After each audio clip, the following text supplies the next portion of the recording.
I'll show him just how many tricks I know. First off, I wanted to talk about this book. It is overrated. Okay. It's called Talent is Overrated. Excuse me. What Really Separates World-Class Performers from Everybody Else by Jeff Colvin.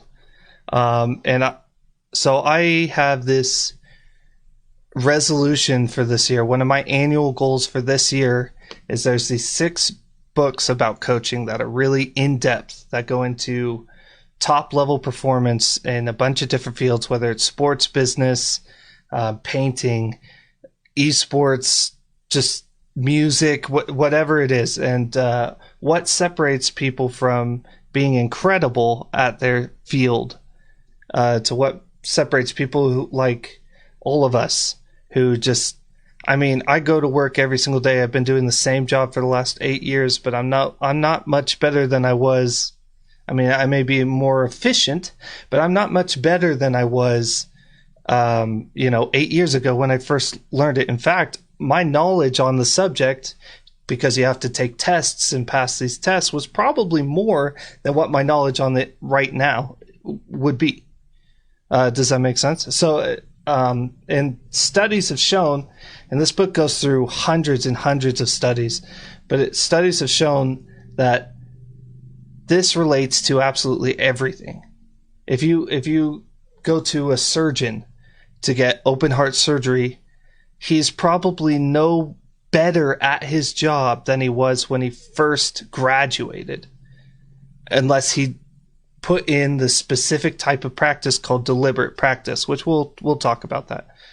And that goes for absolutely everything. Whatever job you do, if you go to school and you study, we all go to school for 12 years, 13 years kindergarten through 12th grade. How much better at studying were you in 12th grade if you didn't really care about it than you were in like 8th grade?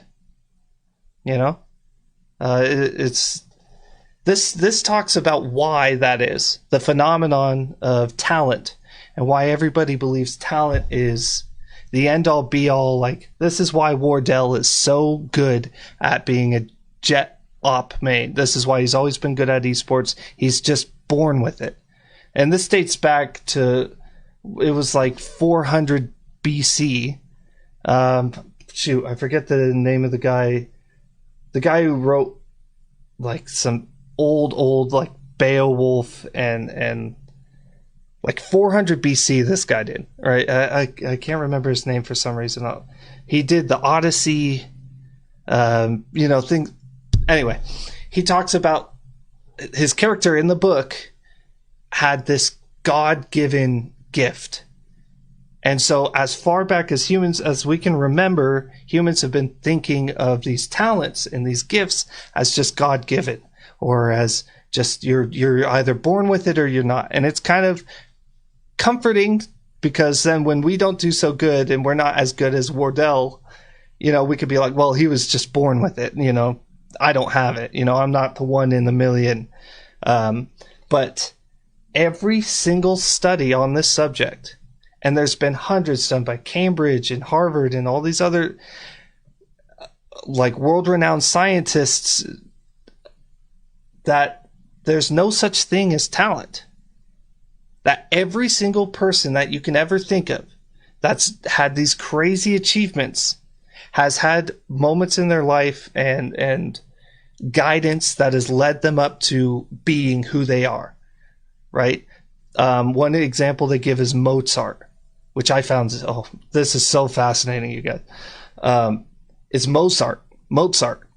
Everybody thinks of Mozart like he was the greatest, he was the greatest musician of all time. He could write symphonies like it was nothing. He was just born with it.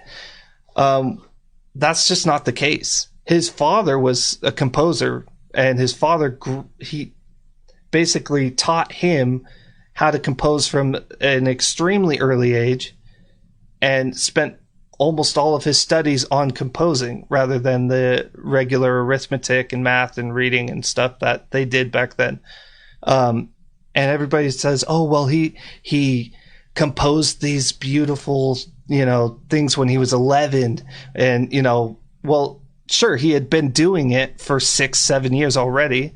And these weren't even his works. He took them from Bach. He took them from other sources and put it together and made his own kind of Frankenstein type thing. And the only reason people really play it now is because it was Mozart, because it's Mozart's music, right?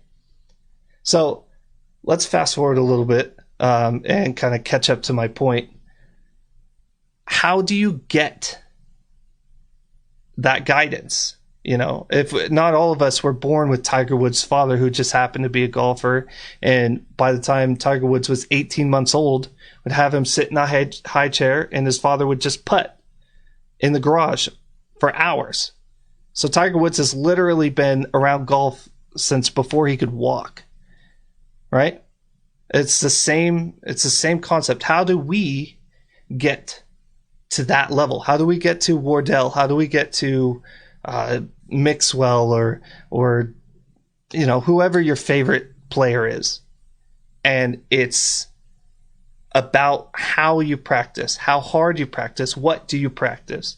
And all of these concepts put together come into a term that they call, and a lot of people refer to, as deliberate practice. Deliberate practice, in a nutshell, is not fun. It's not exciting. It's, quite frankly, frustrating, because what you do is you take your worst subject. So for me, if I'm practicing and I'm deliberately trying to get better and trying to practice my ability to play the game, I want to get to Radiant or whatever. Sitting down, and I would go through my aim routine, figure out what my weaknesses are. So say it's tracking, which I do. I have a hard time tracking. For 2 or 3 hours with minimum breaks for 5-10 minutes at the very most every hour or hour and a half, all you do is work on tracking. It is boring. It's not exciting. It's frustrating because you're not good at it. If you sat there and worked on your weakness for 3 or 4 hours straight until you started to really get a hang of it, and then you move on to the next subject, take a 30-minute break or an hour break, and then come back and you deliberately practice on the next weakest subject. And you just do that for hours and hours and hours a day. That's how you get incredibly good at something over time. Now, the book goes on to talk about, Nobel Prize winners and renowned scientists and famous poets. And basically, these people had only made these big achievements, notable achievements, about 5,000 hours into or more into their deliberate practice, which could be 10 years. It just depends on how often you practice. They bring up violinists a lot because violinists will deliberately practice certain pieces, certain types of arpeggios, whatever, for hours every single day. So what you need out of a coach is somebody who can find your weaknesses for you, help you find your weaknesses, which you can learn to figure out your own weaknesses. That's just adding an extra step, though. If you have a coach watching you play, he finds your weaknesses, tells you what to improve on, and then a good coach will develop a plan with you and give you a practice routine for you to deliberately practice your weaknesses. And then you do those for hours and hours on end. So, coaches, what are coaches? What is a coach in general? A coach is a type. This book says it's a type of leader, right? A coach is a type of leader. You have those bosses who sit around, order everybody around, and then they get all the credit. You have the leaders that you want to follow who help you, guide you along the way. And coaches are sort of the people who lay the groundwork and give you a path to work on, right? Coaching is a style of leadership. So a coach is somebody who can help you identify your weaknesses and help you develop a plan to turn them into strengths, right? Which is why I said a few weeks ago on Twitter, I was talking about give it a few years, 3, 4, 5 years. All these top performers, if they keep doing all this other stuff, you're going to get so many new Valorant pros that are just, we're going to be saying Wardell who, then it's going to be the same thing for strategists, for analysts, everybody who takes their job really seriously in the esports community. Whether or not you're on a team and you hone your craft and you work on your weaknesses first and deliberately practice those weaknesses, they're going to surpass everybody else who is already at the top and may not be working as hard, whether it's due to going to events and signing or whatever. Whenever they're not practicing and you are practicing, you are catching up to them, right? So a coach, why you need a coach? You need him to help you find ways to deliberately practice. It's almost impossible to play a game of Valorant or play a game of anything or record yourself playing music or whatever and just hear automatically or see automatically what you're doing wrong. You may not know, which is why you're performing the way you're performing. Having an outside, and a coach could be anybody. It could be a friend who's just a little bit better than you, giving advice. It could be somebody who's just as good as you, a peer who can see like, hey, I notice you're doing this. This is what I do, and it helps me a lot in that situation. That's a coach. That's somebody who can help you improve, right? So the next thing to talk about is what level are you at? What kind of coach do you need? Right? Because me, as a player in Gold 3, I wouldn't be looking for somebody who is an extreme strategist and trying to, teach me how to play better than Radiance. I need to get the foundations down first. I need to move up to Plat. I need to move up to Diamond. And I have very serious weaknesses in my structural performance first to take care of.